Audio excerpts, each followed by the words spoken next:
What's going on, Chess YouTube? In today's video, Magnus Carlsen launches an all-out kingside attack right out of the opening against Ian Nepomniachtchi in the Crunchlabs Masters Chess Tournament. Now, this game by Magnus Carlsen was special because he sacrifices two back-to-back rooks during his kingside attack. I mean, when I saw the double rook sacrifice by Magnus Carlsen in action, I was completely shocked. I had the exact same reaction when Magnus Carlsen and Hikaru Nakamura played the double bone cloud opening against each other. I simply could not believe it. Who laughs? And King E7! King E7 finally, and now King E2 draw. King E2, King E7 draw or what? Trust me, Magnus Carlsen's double rook sacrifice in this game will leave you completely shocked. I guarantee it. Now, in the game, Magnus Carlsen is white. He opens 1e4, and Ian Nepomniachtchi throws us a curveball. He goes for the Sicilian defense with the move 1c5. Now, this was a big surprise to me because Ian Nepomniachtchi is a very solid player. He typically goes for 1e5 as black. But today, instead, he decides to spice things up, and he goes for a Najdorf variation. That is the sharpest and most theoretical variation of the Sicilian. And of course, this is the starting point of the Najdorf. It is defined by the move a6 by black, and it is a very flexible opening. Typically, black's going to go e5, breaking in the center. However, he also has the option of going e6 or even g6 in the spirit of a dragon Sicilian. And funnily enough, that is exactly what happens in the game. Here, Magnus goes bishop e2. This is a very solid line, and here, Ian Nepomniachtchi does not play the main move e5. Instead of that, he goes for a weird dragon variation with the move g6. Now, this is sometimes called the Najdorf. It's where you go g6 and a6, kind of a mix between the Najdorf and the dragon Sicilian. However, in this position, this move is very sketchy. I'm not a big fan of it, and I really don't know why he played the move g6 in this position. From here, the strongest move for white is the move bishop e3, and we're heading for a dragon where white has the extra move bishop e2 and black has the extra move a6. And interestingly enough, this is very good for white because that bishop is going to support the idea of g4, h4, h5 in the future. However, instead of that, Magnus Carlsen throws a curveball at Ian. Instead of bishop e3, here he goes for the move g4. What is Magnus Carlsen's idea? Well, technically, that pawn is being defended twice by the bishop and the queen, and that means Ian cannot take it with the knight or the bishop. It is simply too well defended. And beyond that, Magnus Carlsen simply has the idea of going g5, kicking the knight off that wonderful f6 square, and starting a kingside attack. So already on move 7, Magnus Carlsen declaring his aggressive intentions in this game. He wants to blow his inferior opponent off the board. Okay, what the heck is black supposed to do here? Well, the best move is simply h6. This stops temporarily the idea of g5. Of course, if white goes g5, then black simply takes the pawn. Now, after h6, white's best move is going to be bishop e3, and from here, black can play the Najdorf style move e5, knight b3, and technically, white still has a big edge. I mean, you typically don't want to play the move g6 as black in this kind of a Najdorf position. However, this was the least bad option for Ian Nepomniachtchi, and instead of h6, he actually goes for the move here, bishop g7. Now, this move is just bad. It is simply begging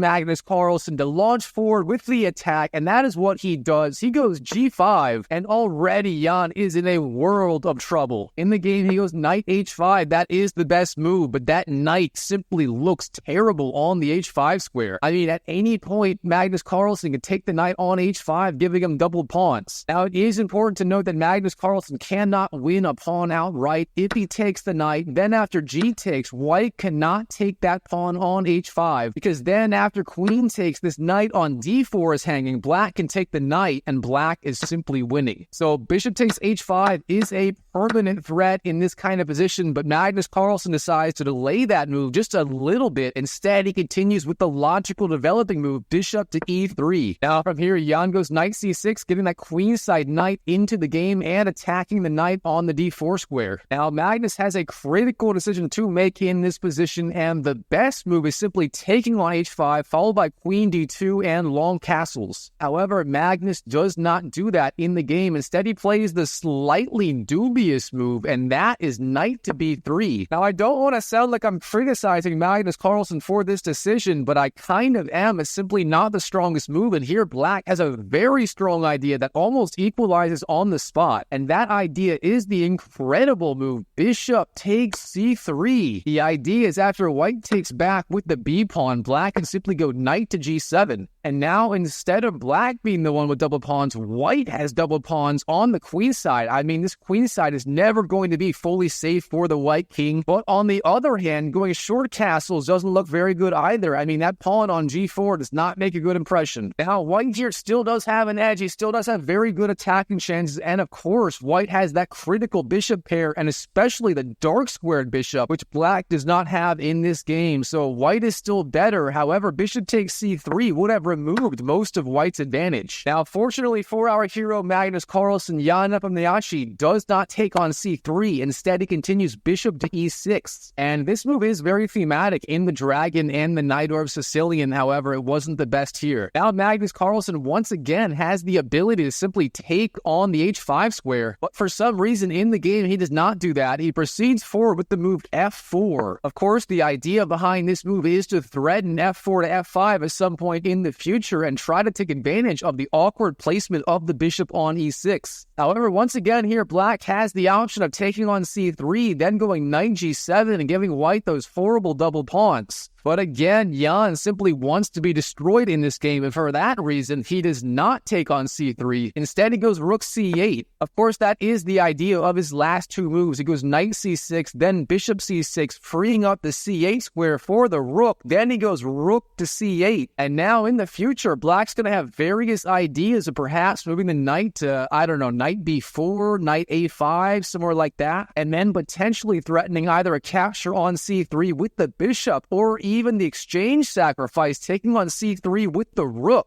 Of course, sacrificing the rook on c3 is a very thematic idea in the Dragon and the Najdorf Sicilian, so Magnus Carlsen is going to have to watch out for that very, very closely. Now, why is rook c8 a bad move here? Well, here, Magnus Carlsen has the incredible idea, very aggressive. That is the move f5. Now, if you're a beginner, you may be wondering, why is Magnus Carlsen simply giving up a pawn? I mean, can't black take here twice with the g-pawn and the bishop? If you're wondering that, very good question. Well, it turns out black actually cannot take the pawn. I mean, if black takes on f5 with the g-pawn, then Magnus Carlsen immediately takes that hanging knight on h5. So, of course, the knight was being protected by only that pawn on g6. If it moves, black is in trouble. So that is the idea of the immediate f4 to f5, taking advantage of that very awkward placement of the knight and the bishop. I mean, already we can see Magnus Carlsen simply taking over in this game. It's only move 12 and Ian is already in deep trouble. Okay, from here, Ian makes a very sensible decision. He takes the knight on b3. Of course, that is better than simply retreating the bishop to, I don't know, the d7 square, because that simply loses a tempo. At least here, Ian takes the knight, and then Magnus has to immediately take back with the pawn, so he does keep that one tempo in reserve. Now, once again, the best decision from Ian is simply taking the knight on c3, then going knight g7, and he's probably going to be okay. I mean, it's not a fun position, but he won't get blown off the board. But instead of that, Ian insists on getting blown off the board as fast as possible, and for that reason, he goes bishop to e5. Now, this is a very awkward looking move. That bishop is no longer in close defense of the king side, and those dark squares are starting to look very, very weak around the king. And now Magnus Carlsen, he's finally had enough of me begging him to take that knight on h5, and he does commit. Bishop takes h5, the best move, and now after g takes, once again, Magnus Carlsen finds the top idea. That is knight to d5. The idea of this move is, of course, you could always take the pawn on h5 in the future if you want to, but for right now, it is more important to capitalize on those weak dark squares in the black queen side. I mean, now you can see Magnus Carlsen threatening bishop b6 or knight to b6 in the future, and we're starting to see why that move a7 to a6 simply is not a good idea in the Dragon. Okay, things are already absolutely critical for Ian. If he does not find the best move as black in this position, his game is going to go from bad to horrific. Now, first things first, as black, white has that hanging pawn on b2, so you have to figure out if you can safely take the pawn. Well, it turns out the answer is yes. If Ian took the pawn on b2, that was probably the best move, and from here, he is technically still hanging on. White's going to go rook a2, black's going to retreat the bishop, and yes, technically white can simply castle and take the pawn on h5. However, black is not getting blown off the board yet.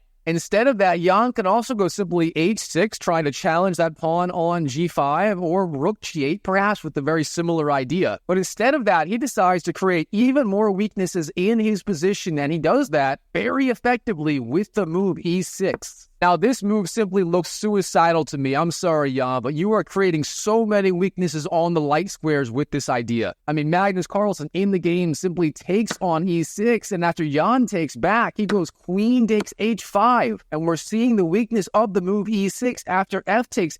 This diagonal is suddenly opened up, exposing the black king. And from here, it is a good old-fashioned Ian Nepomniachtchi king hunt, and Magnus Carlsen is on the hunt. Jan goes king d7, and Magnus flies in, queen f7 check. Then after knight e7, blocking the check, Magnus Carlsen, knight to b6. We are seeing the idea of knight d5. Those dark squares are so weak in the black position. And of course, that knight is forking the king and the rook. Oh my goodness, this is just total carnage. Of course, Jan is a fighter. He fights on, king c7. Then Magnus takes the rook. Black takes back. Now queen takes e6, picking up another pawn. Now king b8, you got to get out of that check. And Magnus here castles kingside. Personally, I like the idea of castling queenside a little bit better here, but Magnus Carlsen has other ideas in mind. He castles short. And of course, Magnus has an idea. After knight c6, he brings the rook into the f7 square. Oh boy, Magnus Carlsen is closing in on the win. Now Jan, knight d4, hitting the queen, but queen d5. Now Magnus Carlsen literally threatens checkmate in one move. Of course, the rook is also attacking the b7 square. Oh boy, Jan, knight c6. He retreats, trying to block the attack with the queen. But does that slow Magnus Carlsen down? No, it does not. Now, if you like puzzles, go ahead and pause the video right now, because this next move by Magnus Carlsen is an absolute zinger. I mean, if you can find this idea, you deserve 5 Happy Meals, my friend. Yes, that's right, 5 whole Happy Meals. Because in this position, on move 24, Magnus Carlsen sacrifices the rook number 1. Oh boy, rook takes a6. What is the idea of this move? Well, first of all, the rook cannot be taken. If Jan is so silly as to take that rook,